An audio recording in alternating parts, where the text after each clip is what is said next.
పురుగులు అనేవి పంటలను అనేవి ఆశించి నష్టపరుస్తూ ఉంటాయి.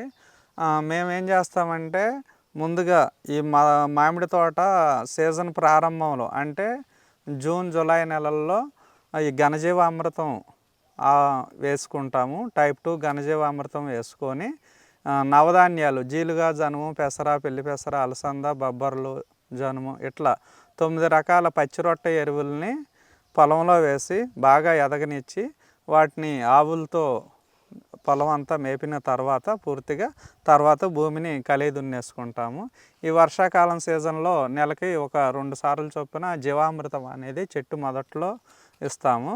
ఇక తర్వాత ఈ మధ్యకాలంలో తళ్ళేమీ ఇవ్వవలసిన అవసరం ఉండదు. మేమేం చేస్తామంటే నవంబర్ నెల ప్రారంభమైనప్పుడు మామిడి పూత మంచిగా రావటానికి ముందుగా పురుగుని కంట్రోల్ చేసుకోవటానికి మేము అగ్నాస్త్రం అనేది స్ప్రే చేస్తాం. ఇది స్ప్రే చేయటం వల్ల ఏమైందంటే చెట్టు లోపల ఉన్నటువంటి ఈ పురుగులు అనేవి బెరడులో ఉన్నాయి, ఆకుల్లో ఉన్నాయి, ఇవన్నీ కంట్రోల్ అవుతాయి. తర్వాత పూత బాగా రావటానికి మేమేం చేస్తామంటే కోడిగుడ్డు నిమ్మరసం ద్రావణము మేమే స్వయంగా తయారు చేసుకొని దానికి నీమ్ ఆయిల్ కలిపి ముడి నీమ్ ఆయిల్ని తెచ్చుకుంటాం. ముడి వేప నూనె తెచ్చుకొని మేము దాన్ని మామూలుగా ఆవు మూత్రంలో డైల్యూట్ చేసుకోవచ్చు. లేదంటే ఆ ముడి వేప నూనె కోడిగుడ్లు అన్నీ ఒక డబ్బాలో వేసి ఆ సొన మొత్తం దానిలో వేసి ఈ వేప నూనెని డైల్యూట్ చేసిన ఆవు మూత్రంలో ఈ నూనెలు అనేవి ఏవైనా డైల్యూట్ అవుతాయి, కోడిగుడ్లలో కూడా డైల్యూట్ అవుతాయి. ఆ విధంగా డైల్యూట్ చేసుకొని ఉన్నటువంటి వేప నూనె మరియు కోడిగుడ్లు నిమ్మరసం ద్రావణాన్ని కలిపి స్ప్రే చేస్తే నవంబర్ నెలల్లో పూతలు అనేవి బాగా వస్తాయి అన్నమాట. ఈ పూతలు ప్రారంభం అయిన తర్వాత ఈ పూతలో బూజు తెగుళ్ళు అనేవి వస్తాయి. ఈ బూజు తెగుళ్ళ నివారణ కోసం మేము పొల్లటి మజ్జిగ, ఇంగువ, పసుపు కలిపి స్ప్రే చేస్తాము. ఈ పొల్లటి మజ్జిగ, ఇంగువ, పసుపు కలిపి స్ప్రే చేయటం వల్ల పూతలో వచ్చే బూజు తెగుళ్ళే కాకుండా ఫిమేల్ ఫ్లవర్స్ కూడా ఎక్కువగా వస్తాయి. మనకి ఎప్పుడైతే పూతలో మేలు ఫిమేల్ ఫ్లవర్స్ ఉంటాయి, ఫిమేల్ ఫ్లవర్స్ ఎక్కువగా ఉంటే మామిడి చెట్టులో పిందె అనేది ఎక్కువగా ఏర్పడిద్ది అన్నమాట. ఆ పిందె ఏర్పడే సమయంలో త్రిప్స్ అనేవి మరియు తేనెమంచి పురుగులు అనేవి వస్తాయి. వీటి యొక్క నివారణ కోసం మేము ఏం చేస్తామంటే ఈ త్రిప్స్ అంటే చిన్న చిన్నగా ఉంటాయి, కంటికి కనిపించవు. అవి పూత వచ్చిన సమయంలో ఫోన్ డిస్ప్లే మీద ఇలా పూత రాల్పి చూస్తేనే మనకి కనిపిస్తాయి అన్నమాట.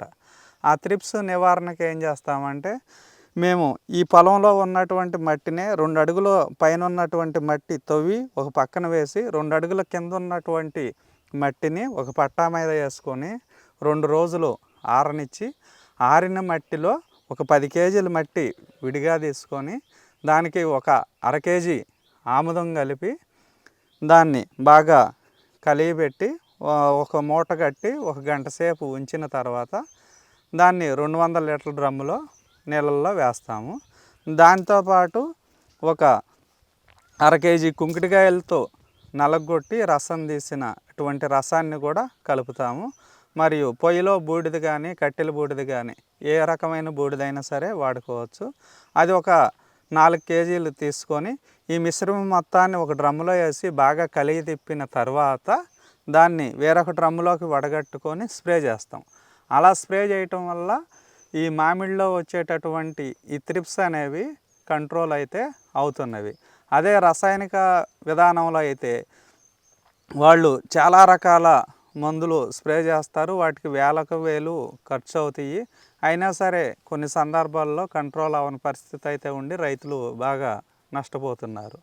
మన ఈ ప్రకృతి వ్యవసాయ విధానంలో అయితే మనం చాలా తక్కువ ఖర్చుతో కూడుకున్నది, మనకి ఫలితాలు కూడా మంచిగా వస్తున్నాయి.